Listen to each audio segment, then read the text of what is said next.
What's going on, everybody? Kevin here with Good Earth Water Gardens. Today it is much cooler because I am already in a hoodie and it's like we're already passing through fall without even really getting much of it. It's a little overcast and a little cool for my blood. I'm all thinned out and used to the warm conditions, and now we're going straight into the deep fall. Anyway, enough rambling on about the weather. We are starting a brand new water feature here today, and this is a pondless waterfall. Not just any old pondless waterfall, but this is going to be the crown jewel of this backyard and to some degree even the house. And the reason I say that is the house was just constructed. The homeowners have been watching our videos for about 1.5 years now, these videos right here, and they are just super excited about this. There's been a lot of consideration taken into the planning of how the rooms and the windows are all going to situate to face out to this one part of the yard where we are building our waterfall. So with all that in mind, we want to make sure that there are a lot of good angles visible from all the different rooms. I've been through the house and seen everything all up through here and have a pretty good idea of what we're looking at from the inside out. And we just want to go ahead and utilize as much of that as possible, get some awesome vantage points. Even out here on this patio space around the seating wall, they're thinking about putting maybe a small fire pit or stove type thing out here. So gonna be a lot of great places out here to sit around and enjoy the sounds and sights of this water feature. So we really want to take some time and just go all out. We have a bunch of staging and prep work to do here. As you can see, this entire area that we're going to be working in is currently landscaped. I'm going to go ahead and jump into it here, and we're going to see what we can get done here today.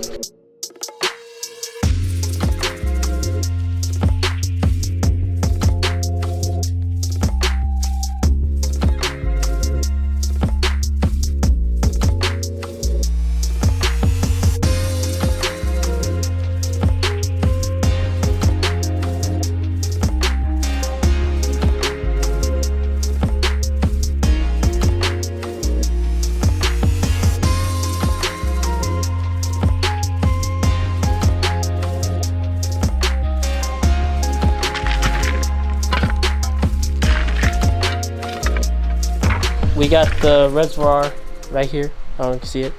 All dug out, prepped up to where tomorrow we're gonna come in, get the aqua blocks all fitted in, liner, underlayment, etc., get that reservoir all finished up, start building.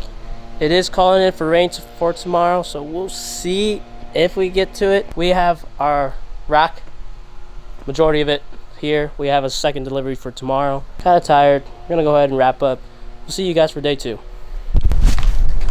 Day 2, back at it here. We got rained out on Friday, so no work there. Hopefully things will be pretty dry here this week, so we should have no problems getting the rest of this at least up and running is the goal by the end of the week, and then we'll finish things up beginning of next week. But anyway, as you can see behind me, we have a lot of big rocks here on site and ready to strap. We are finishing installing our reservoir right now. We're going to jump into things here. We're going to see what we can get done.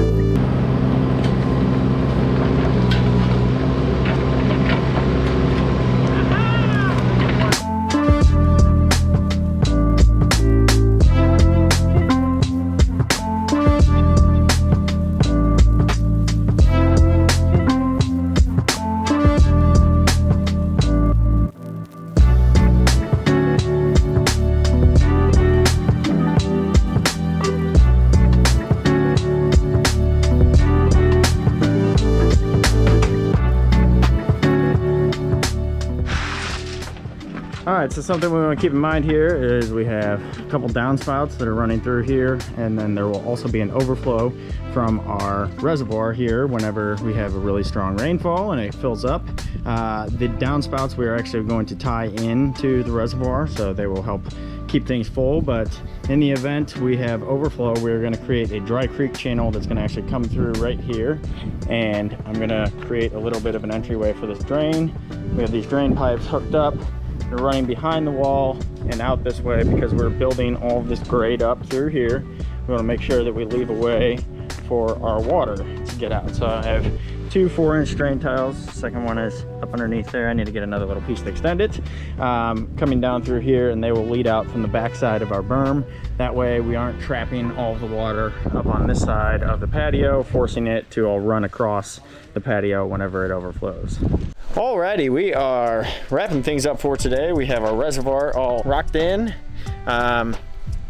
Gonna start working our way up into the stream. You might notice that it is a little bit flat behind me in this initial area coming off of the reservoir. So first part of the stream has to be pretty flat and low lying, and then we will work our way up as we get into a little more of the elevation over there by the excavator, and then working our way over even behind the seating wall here. I was also able to get our wall kind of reconfigured here today, so that should allow us to continue to build up all throughout here.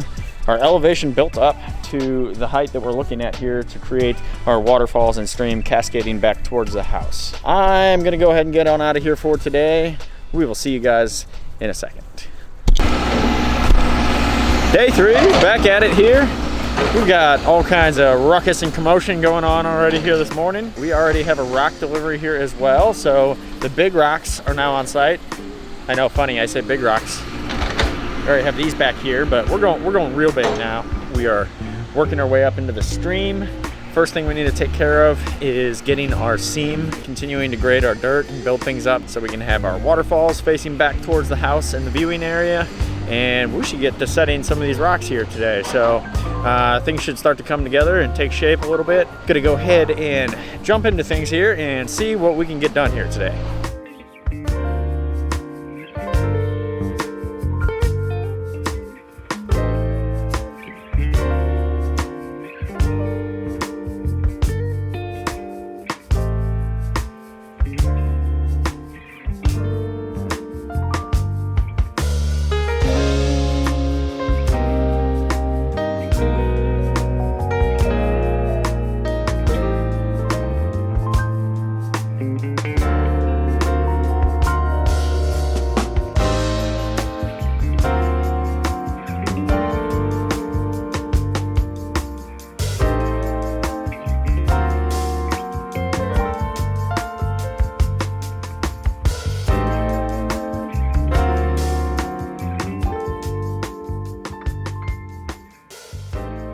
When you're doing your seaming, it's very important that you want to make sure that, one, you have a nice flat surface. This is going to enable you to get the best seam possible. Whenever you are seaming across folds and wrinkles, it leaves the propensity to have areas where you can get folds and wrinkles in your seam. It's ideal if you have a board like a 2x10 or something like that that you can place underneath it, or even a scrap sheet of plywood, depending on the size of your seam that you're trying to get done here. We're going to line up our streamliner and get it situated in the way we want to. And then once we have everything all together, we're going to go ahead and make sure our liners are nice and clean. In this case, we're working with 2 new liners, so not such a big issue here. That way, when you are putting everything together, it goes together nice and clean, and you make a really good bond for the future. You're not going back and fixing anything later. Alrighty, we're finishing up here for day 3. Made some really good progress. Love the way this thing is coming together. I'm glad we have a really wide liner in here because we can cover our entire spread from side to side, which really gives us the freedom to really twist and turn this stream and make it meander and cut as much through this area as we possibly can. So really excited about these rocks. Love the way they are coming together here. We have 3 different kinds of stone that we're mixing together here. Gonna go ahead and get on out of here for today. We're hoping to have this thing up and running come Friday and then get it all finished up sometime next week. So gonna go ahead and head on out of here. We'll see you guys here in a second. Day 4, back at it here. Jumping up into the kind of the midsection of the stream where we have a fork where it's going to break off towards the bubbler side, and then the main stream, which is going to head back over towards the biofalls. Hopefully by Friday we can get this thing up and running. Fingers crossed. David is waiting on me to stop doing this so he can keep using the excavator. We're just going to go ahead and jump into things here and see what we can get done.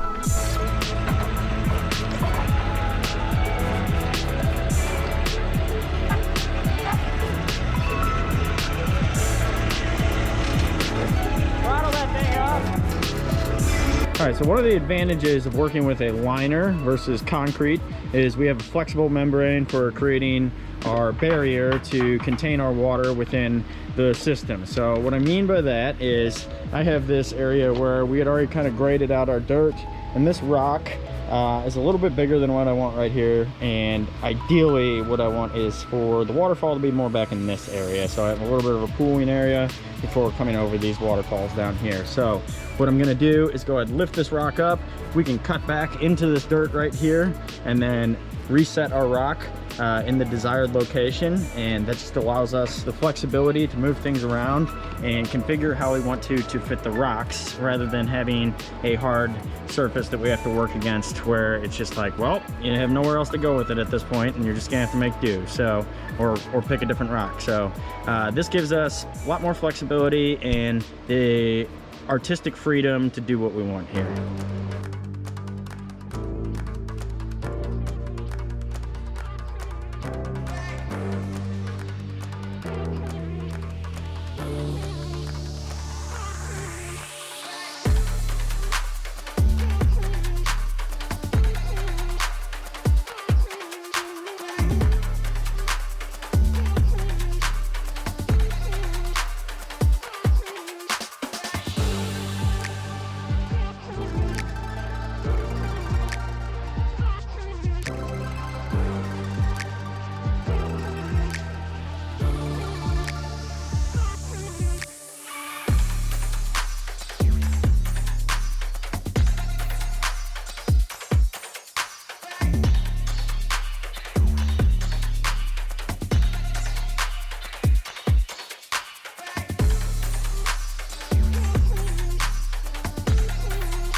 Okay guys, David, we're back on the camera, so I'm wrapping up for today.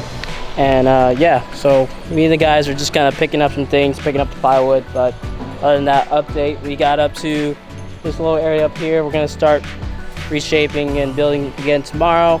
But main focus, we were just getting the dirt back, some of the bigger boulders back to our yard so that we can start building with them. But other than that, things are coming along, and we're gonna go ahead and get out of here. So we'll see you guys tomorrow. We packed about as much water feature as we could into this space right here. I'm just gonna go ahead and say that this is the waterfall of the year right now. I don't think we are gonna top this late into the season. This thing is awesome. We're gonna go ahead and just jump into things and see. I don't know what to say here. You've fixed something up here. Make it nice, make it sound good. Majority of it here. We have a second delivery for tomorrow, but yeah. I don't really know what to say. Kind of tired.